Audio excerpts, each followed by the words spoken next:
gamer grade. What is up guys, as usual it's Jay, and in this video I'll be teaching you the most effective skill-based method to easily beat the Armoured Warrior mini-boss.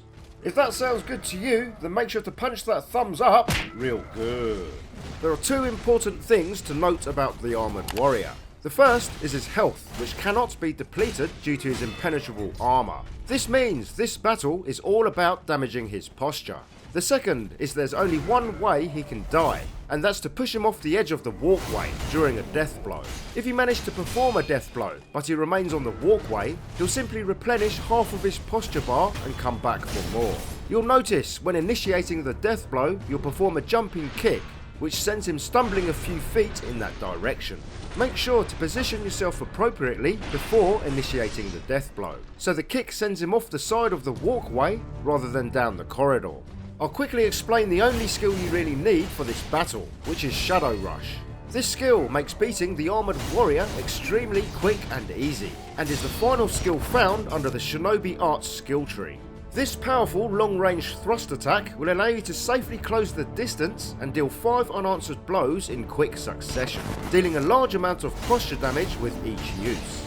There are two versions of Shadow Rush, which you will need to perform depending on the distance between you and the target.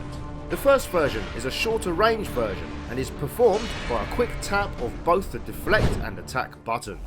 The charge up delay for the shorter range version is pretty quick, at around 1 second before impact. The second version requires you to hold down both buttons and covers a slightly longer range. However, the longer charge up time of around 2 seconds can leave you vulnerable, so proper distance and timing is crucial.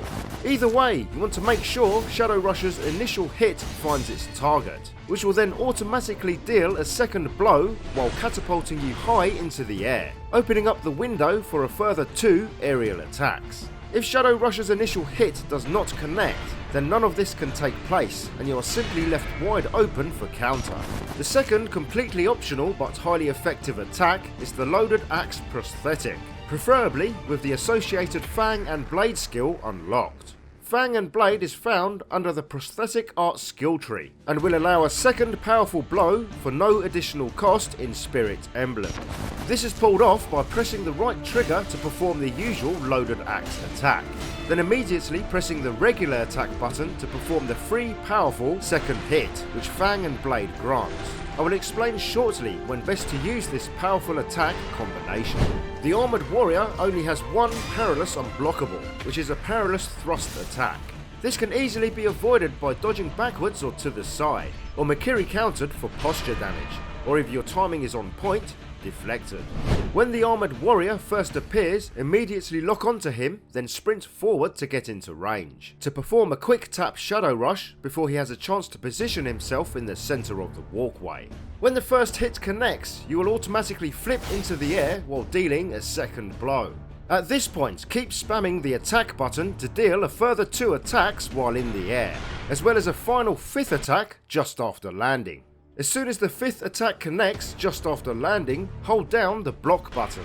This will either block or deflect the upcoming attack, at which point sprint away, creating distance between you and the Armoured Warrior.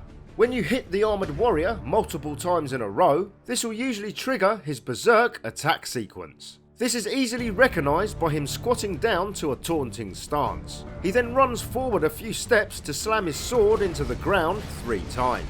Then steps forward to perform a long-range horizontal slash attack. Triggering this attack sequence works to your advantage, as it's highly telegraphed, easily readable, and leaves him open to attack. Since the Shadow Rush attack hits 5 times in quick succession, there's a good chance it'll trigger this Berserk attack sequence, which is exactly what you want. As soon as you notice he squats down, immediately back away to create some distance. Around this distance is fine. Now observe him slamming his sword into the ground 3 times. Wait for the 3rd strike to hit, then notice he starts to move forward.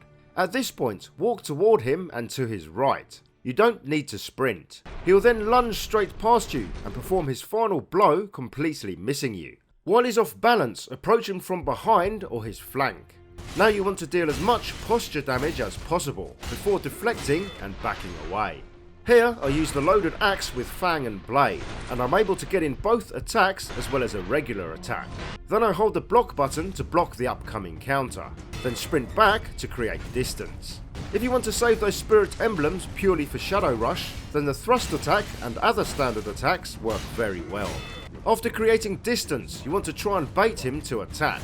Do this by getting close to him, then sprinting backwards. While he's winding down his long-winded attack animation, you want to perform a Shadow Rush. Make sure to perform the correct version depending on his distance from you, to guarantee the initial hit. Simply rinse and repeat this attack sequence and you'll defeat the armoured warrior in super quick time with minimal problems.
If you learned a thing or two from this guide, please hit that like button and consider subscribing if you would like to see more content from Gamer Grade. Every like and sub helps me tremendously and will allow me to make more kick-ass videos in future.